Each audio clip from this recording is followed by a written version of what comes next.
standing at the door and hear me pleading evermore. This is the day that the Lord has made. Will we rejoice and be glad in it? Brethren, we gather together in the presence of God Almighty to worship Him in the beauty of His holiness. The Lord be with you. This time around, the choir will be leading us in praise and worship. Hallelujah. Hallelujah. You are God from beginning to the end.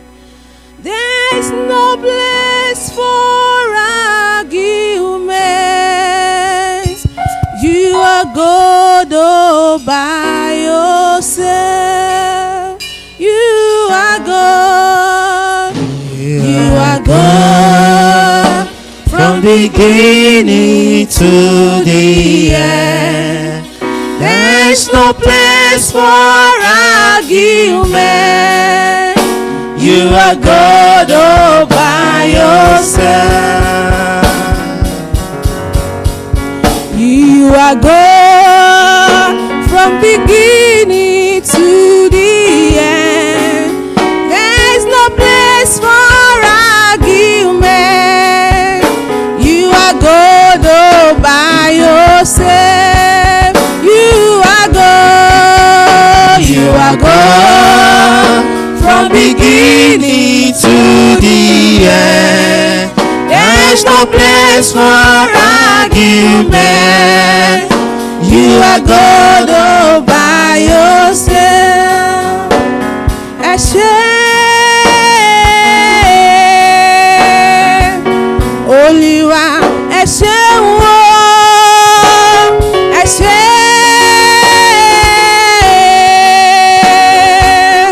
Olúwa, ẹ ṣeun o. Ẹ ṣé olóore wa. Ẹ ṣé Olúwa, ẹ ṣeun o. Ẹ ṣé Olúwa, ẹ ṣeun o.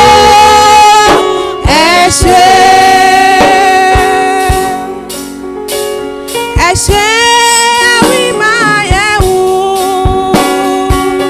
Olúwa, ẹ ṣeun o. Ẹ ṣé Olúwa, ẹ ṣeun o. Ẹ ṣé olóore wa. Ẹ ṣé Olúwa, ẹ ṣeun o.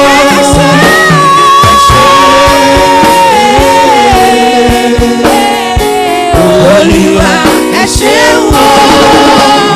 Ẹ ṣé. Hallelujah. Ẹ ṣé Olúwa, ẹ ṣeun o. Ẹ ṣé Olúwa, ẹ ṣeun o. Ẹ ṣé bàbá. Ẹ ṣé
mi dúró.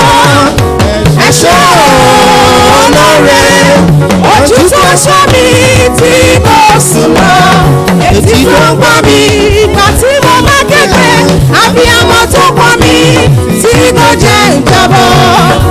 Ẹ ṣé olóore.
Please let us pray. Lord, in Jesus' name. Father, in the mighty name of Jesus Christ, Almighty God, the one who was, who is, and who is to come, ever glorious God, the beginning and the ending of everything, the one that have been before the existence of this world, the one that seated on the throne and nobody can dethrone, the one that will live evermore after this whole wide world might have come to an end. We worship you this morning. We give you all praise. We give you adoration.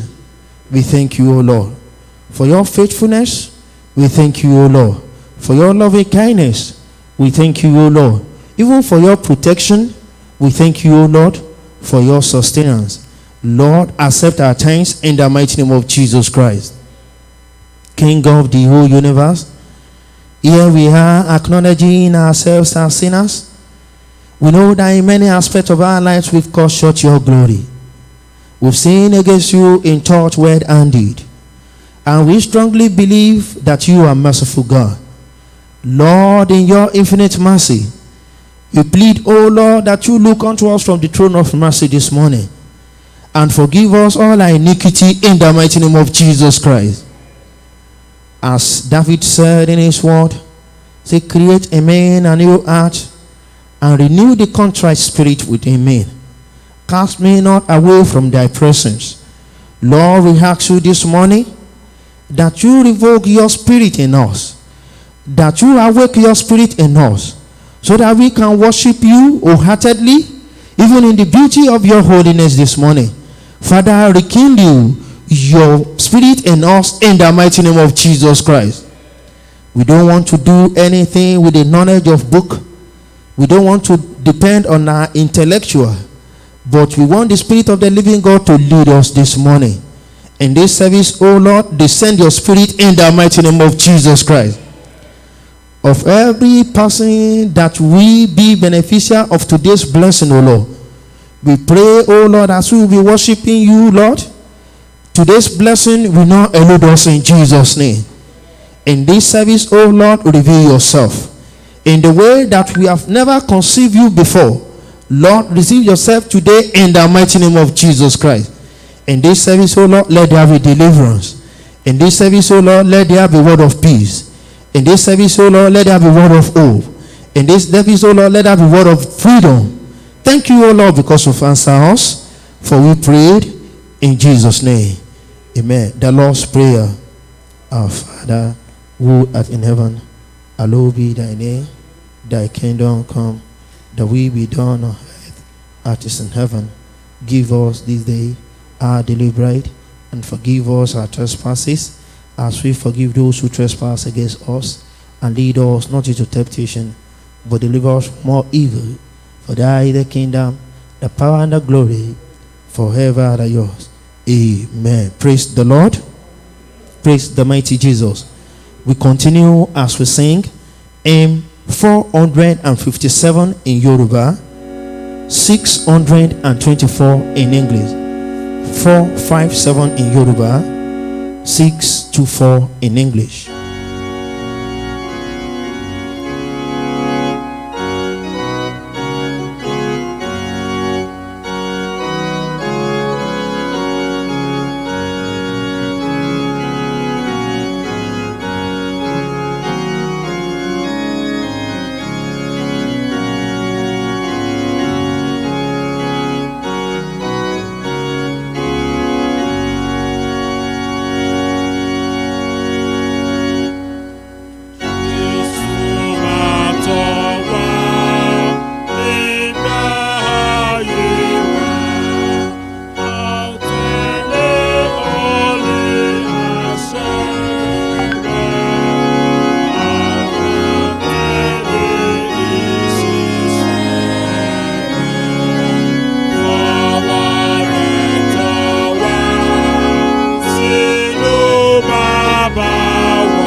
Psalm 23. Psalm 23. The Lord is my shepherd. I shall not want. He makes me lie down in green pasture. He leads me beside still water. He restored my soul. He led me in the path of righteousness for his name's sake. Even though I walk through the valley and the shadow of death, I fear no evil, for thou art with me. Thy rod and thy staff, they comfort me. Thou prepare a table before me in the presence of my enemies. Thou anointest my head with oil, my cup overflow. Surely goodness and mercy shall follow me all the days of my life, and I shall dwell in the house of the Lord forever. This is the word of the Lord. Our second lesson is taken from John chapter 10, beginning at verse 1. John chapter 10, beginning at verse 1. Truly, truly, I say to you, he who does not enter the sheepfold by the door, but climbs in by another way, that man is a thief and a robber. But he who enters by the door is the shepherd of the sheep. To him the gatekeeper opens. The sheep hear his voice, and he calls his own sheep by name and leads them out. When he has brought out all his own, he goes before them, and the sheep follow him, for they know his voice. A stranger they will not follow, but they will flee from him, for they do not know the voice of the stranger. This figure Jesus used with them, but they did not understand what he was saying to them. So Jesus again said to them, Truly, truly, I say to you, I am the door of the sheep, and all who came before me are thieves and robbers, but the sheep did not heal them. I am the door, and if anyone enter by me, he will be saved, and will go in and out and find pasture. The thief come only to steal and kill and destroy, but I came that they may have life and have it abundantly. I am the good shepherd, and the good shepherd lays down his life for the sheep. This is the gospel of Christ. The hymn 42 in Yoruba, English 76. The hymn 42 in Yoruba, English 76.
tuntun lọ́rẹ́ wá bá mi.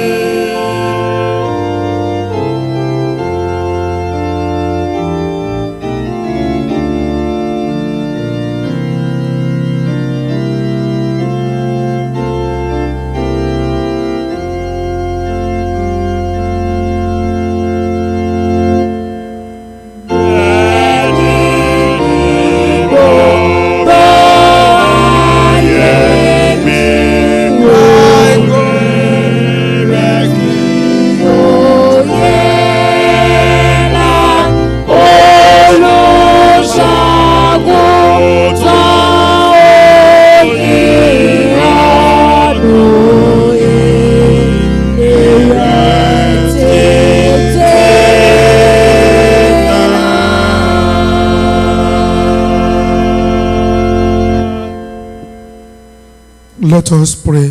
Ẹ jẹ́ kí a gbàdúrà. Lord, we are gathered in spirit before you this morning in our great sheep pen, sheepishly on your word. Come to your flock now, O Lord, Amen. and fill every homes and families listening to us now with your mighty shepherding presence.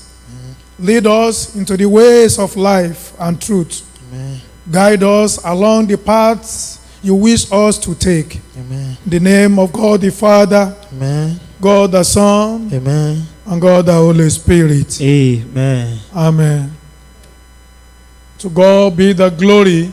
Ògo ni fún orúkọ Olúwa. Great things He has done for us again. Fún ohun ìyanu tí ó tún ṣe fún wa lẹ́ẹ̀kan sí. I want to greet each and every one of us, Mo fẹ́ kí gbogbo wa lápapọ̀, especially for the period we are passing through in this country. ní pàtàkì jùlọ fún àkókò tí à ń là kọjá ní Not orílẹ̀-èdè yìí. only in this country but throughout the world. Kì í ṣe ní orílẹ̀-èdè yìí nìkan bí kò ṣe káàkiri And I want to àgbáyé. welcome all of us to the month of May, Mo sì fẹ́ kí gbogbo wa káàbọ̀ sínú oṣù the karùn-ún, month of grace, oṣù orí ọ̀fẹ́, month of favor, oṣù ojúrere, month of breakthrough, oṣù àlùyọ, month of elevation oṣù ìgbéga in the mighty name of ní Jesus. orúkọ Jésù Kristi. Since we celebrated Easter this year, Lẹ́yìn ìgbà tí a ti ṣe àjọyọ̀ àjíǹde lọ́dún we have yìí, been looking into the person of Jesus a Christ, ti ń wo kí ni Jésù Kristi gan jẹ́ ní pàtó, His life, ìgbé ayé rẹ̀, His ministry, iṣẹ́ ìránṣẹ́ rẹ̀, His power, agbára rẹ̀ and even His grace. àti oore ọ̀fẹ́ tó ní. And not only that, but His promises towards us. Kì í ṣe èyí nìkan bí kò ṣe ìlérí rẹ̀ fún wa. But today we are looking at John chapter 10, Lónìí a fẹ́ wo ìyìnrere Jésù bí a ti tẹ́wọ́ Jòhánù kọ orí which ìkẹwàá, focuses on the image of sheep.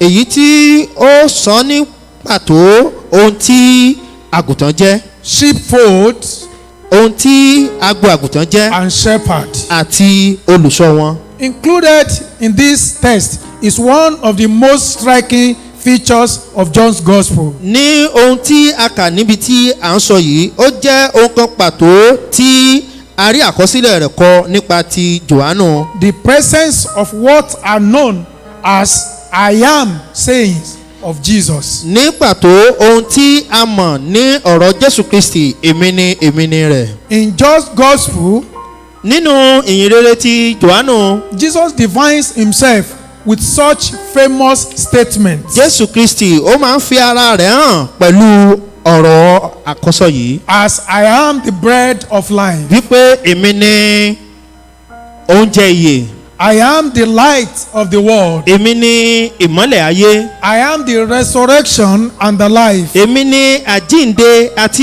ìyè, I am the way, the truth, and the life. èmi ni ọ̀nà òtítọ́ àti ìyè, I am the true vine. èmi ni ọgbà àjàrà tòótọ́. And in the portion of the 10th chapter of John's Gospel, Nígbà tí a dé orí ìkẹwàá ti àkọsílẹ̀ Jòhánù where we yìí, read this morning, níbi tí a kà lónìí, we find another two of these I am saying of a Jesus. tún rí èmi ni Jésù Kristi mìíràn In verse 7, he says, I am the gate of the sheep.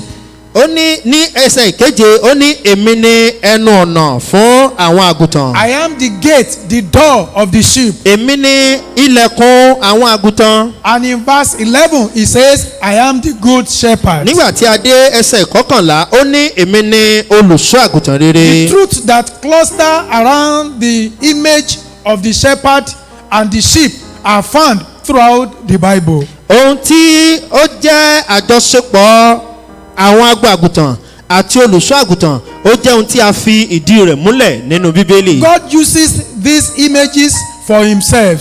ọlọ́run lo ohun yìí fún ara rẹ̀. And if you look at our first lesson, Psalm 23, tí a bá wo ẹ̀kọ́ kìíní tí a kà sáàmù orí it says ìkẹtàléníogún. something about the characteristics of shepherd. ó sọ nípa àwọn àmúyẹ ti olùṣọ́ àgùntàn. What you can see in the life or activities of good shepherd ohun tí a lè rí nínú ìgbé ayé àti ìhùwàsí olùṣọ́ is to àgùntàn rere. guide the sheep, òun ni láti tọ́ àwọn àgùntàn. is to direct the sheep, òun ni láti darí àwọn is to àgùntàn. protect even the sheep. òun ni láti dáàbò bo àwọn àgùntàn rẹ̀. God used this image when admonishing the spiritual leaders in the church of Ephesus.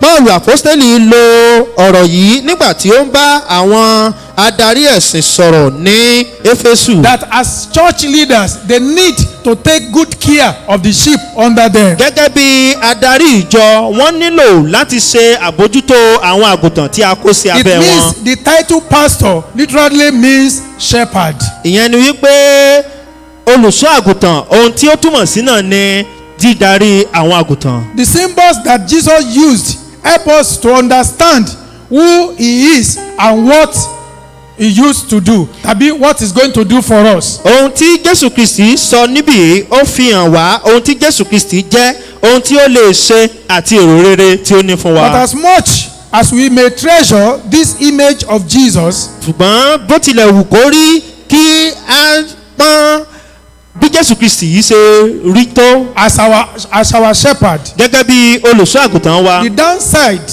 of the metaphor is that it makes all of us sheep. ohun tí ó jẹ́ kókó rẹ̀ ni wípé gbogbo wa pátápátá a jẹ́ àgùntàn.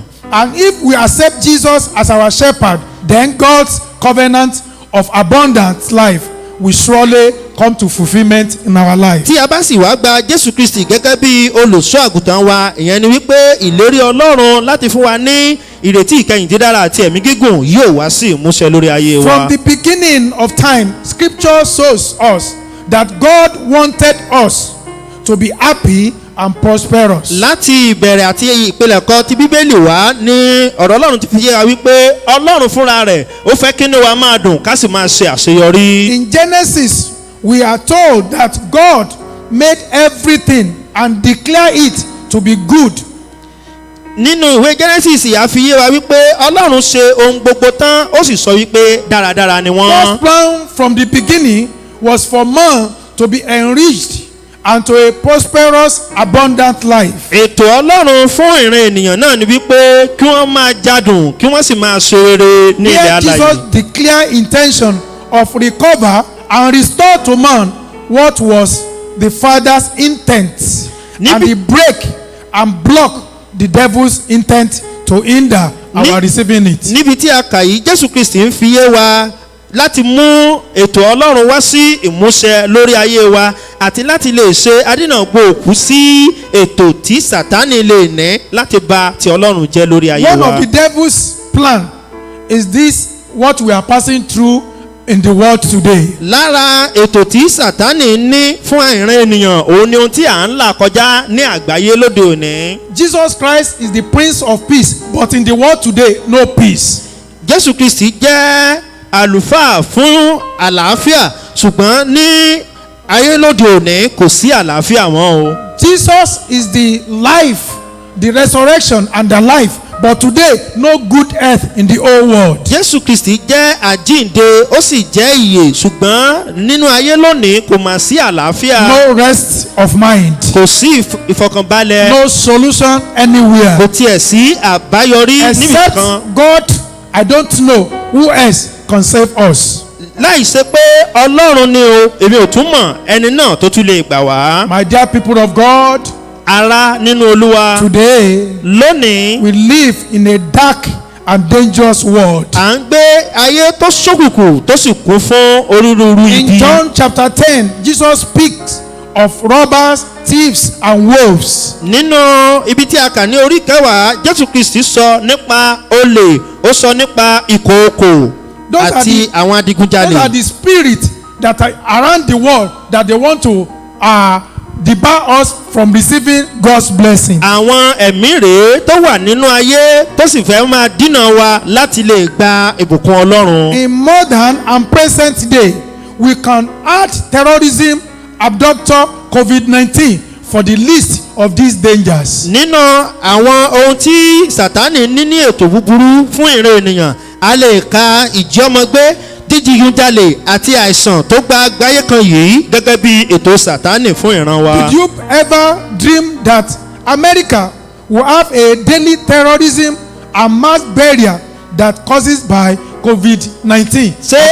ṣé a tiẹ̀ wá lè rò wípé orílẹ̀-èdè Amẹ́ríkà ó lè la irú ipò tó ń là kọjá yìí láti di wípé ọ̀pọ̀lọpọ̀ àwọn ọmọ wọn ni wọ́n kú tí wọ́n sì sí ní ipasẹ̀ àrùn kòrónà. Even today's business climate is also frightening. lónìí láti lè ṣe àṣeyọrí nínú ìdókòwò ó tiẹ̀ wá nira. Who knows when we find solution to this virus pandemic? ta ló wá mọ̀ ìgbà tí àlùyọ àbí àbájáde yóò dé sí àìsàn yìí. Where do we find security in today's world? níbo ni a ó tiẹ̀ ti wá rí ààbò nínú ayé tá a wà lóde òní. Psalm 91 verse 1 says, sáàmù orí kọkànléní àádọ́rùn wípé. He who dwelt in the secret place of the Most High God ẹni tó gbé ní ibi ìkọ̀kọ̀ ọ̀gá ògo. shall abide under the shadow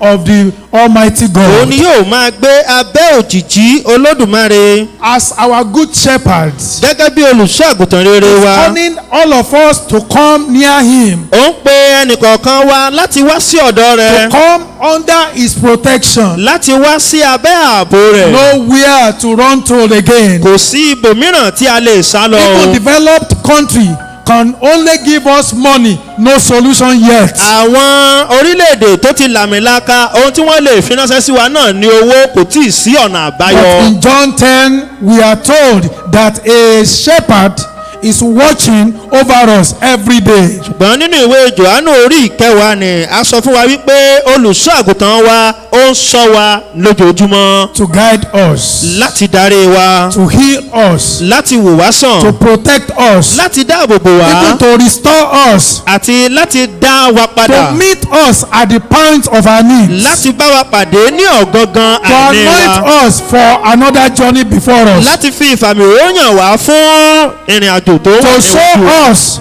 that loving kindness. láti fi ìfẹ́ ẹni tó ṣe iyebíye hàn wá. Psalm 23 says, "The Lord is my shepherd.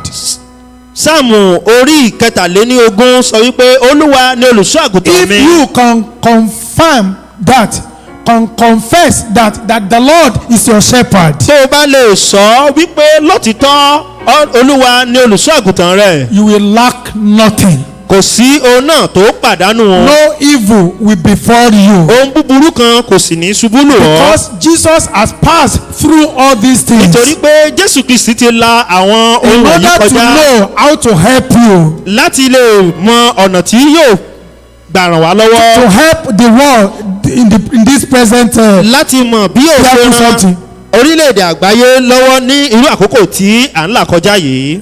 Matthew says, "Come to me, all you who labor and are heavy laden, Matthew wípé ẹ wá sọ́dọ̀ mi gbogbo ẹ̀yin tí ṣiṣẹ́ tí a sì di ẹrù rúwo lé lórí. and I will give you rest. màá fi ìsinmi fún yín. Take my yoke upon you ẹ gba àjàgà mi sí ọrùn and yín learn from me, kí ẹ sì kọ́ ẹ̀kọ́ láti for ọ̀dọ̀ mi. I am gentle and lowly nítorí in heart, pé mo jẹ́ onírẹ̀lẹ̀ àti oníwà tútù ní and ọkàn. you will find rest for your souls." ẹ sì rí àlàáfíà fún ọkàn yín.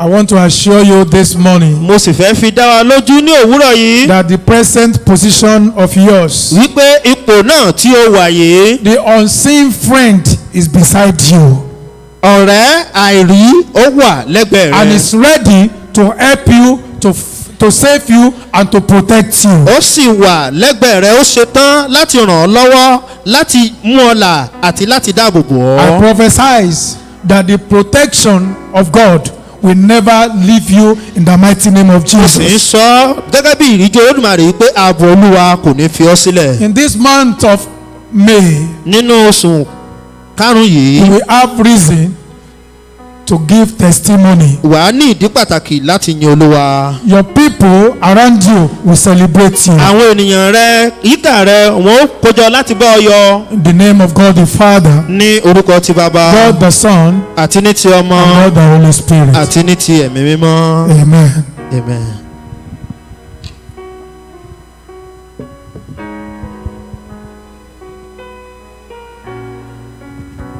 Let us pray. Immortal and invisible God, King of kings, kings of glory, we give glory to you. Lord, we thank you for being an eyewitness of this day. Today, that marks the first Sunday in the month of May. Thank you for your goodness. Thank you for your blessings. Thank you for your care. In spite of all these ups and downs of life, Father, you've made us witness the month of May. And even with this COVID-19, the church has increased in number by having 3 children. Father, may your name be exalted in Jesus' name. We realize our sins, we realize our iniquities, we realize our shortcomings. You are God of forgiveness. Father, forgive us in Jesus' name. Where we have sinned, where we have cheated another, where we have used our position to humiliate one another, man in humanity to man, Lord, we pray for forgiveness of sin in Jesus' name. Olúwa mú ọpẹ́ àti ìyìn wá wò nítorí pé ó mú wa rí Sunday kìíní nínú oṣù karùn-ún. Olúwa ó máa ṣe o, ẹ̀mí mímọ́ ó máa ṣe o. Olúwa tẹ́wọ́ gbọ́ ọpẹ́ wa. Amen. Ẹ̀mí mímọ́ tẹ́wọ́ gba ìyìn wa. Amen. Nínú rẹ́rẹ́ tó ń rẹ́, nínú òfìfì tó ń fì, nínú jìgbẹ̀san tó ń jà nínú ayé lásìkò yìí, síbẹ̀ Olúwa ó pèsè àwọn ọmọ mẹ́ta fún wa nínú ìjọ yìí. Olúwa tẹ́wọ́ gbọ́ ọpẹ́ wa. Àmín Jésù. Ẹ̀mí mímọ́ tẹ́wọ́ gba ìyìn wa. Àmín. A ríra wa gẹ́gẹ́ bí ẹlẹ́ṣẹ̀ o. Bí a bá sọ pé àwa kò ní ẹ̀ṣẹ̀, àwa ń tẹra wa jẹ. Olúwa Ọlọ́run ìyè, Olúwa dáríjì wa. Àmín Jésù. Ẹ̀mí mímọ́ dáríjì wa. Àmín. The thief come to steal and destroy, but you have come to give us life in abundance. COVID-19 has come to destroy mankind, to destroy our social gathering, to destroy our worship day in and day out to praise you. But Lord, we know definitely that we will overcome this COVID-19 by the power and the fire of the Pentecostal of the Holy Spirit. Father, wherever seed of COVID-19 is planted, Father, destroy them in Jesus' name. Holy Spirit, destroy them in Jesus' name. Amen. By the power of the Holy Spirit, render them useless in Jesus' name. Amen. Nobody is perfect. All of us have our deficiency. All of us have our weakness. Jabez realized her weakness, but when he prayed to you, he in her latter life was celebrated. Mephibosheth, the son of Jonathan, who was a cripple, was celebrated by David, and he was eating with the queen. Lord, in spite of all this COVID, Father, celebrate us in Jesus' name. Amen. Celebrate us in Jesus' name. Amen. We know that after this COVID-19, the world will prosper. Amen. The church of God will increase in number. Amen. When we lift up our hands, the blessings and the anointing of the Lord will continue to flow on each and every one of us in Jesus' name. Amen. Those who are trading monumental achievement and progress in their work will accomplish them in Jesus' name. Amen. At this point in time, we realize those who are sick, who are in hospitals, Father, lay your healing hands upon them. Amen. Olúwa fi ara wa lé ọ lọ́wọ́. Ogun COVID Olúwa jẹ́ kó dópin. Amen.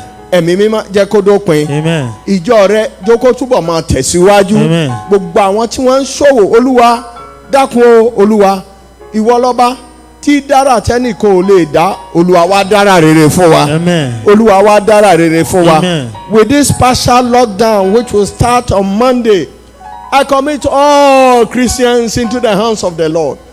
As you will be going in and going out, you will never be affected with COVID-19 in Jesus' name. Amen. The Lord will strengthen you. Amen. The Lord will protect you. Amen. The Lord will be your guide. Amen. I commit all of you into the hands of the Lord.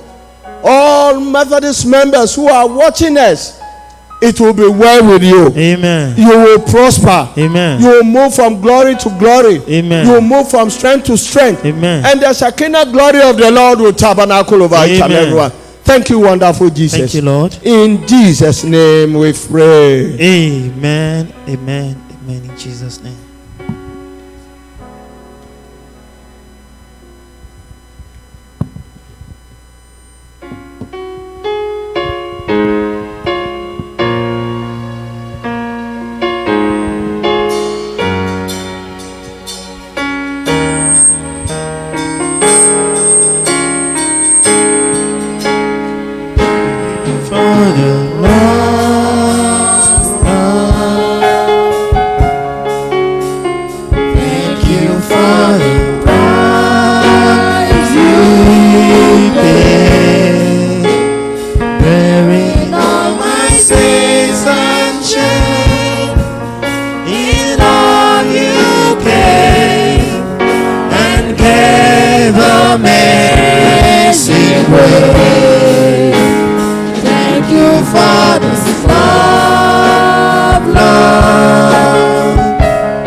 Unto God, gracious mercy, we commit the whole nation, especially our nation, Nigeria. The Lord bless us and keep us. Amen. The Lord make his face to shine on this nation. Amen. Bless each family. Amen. Bless our government. Amen. Protect all the medical personnel. Amen. Grant us peace and permanent peace in this nation. Amen. In the name of God the Father, Amen. God the Son, Amen. and God the Holy Spirit. Amen. Amen. Worthy is the Lamb. Hallelujah.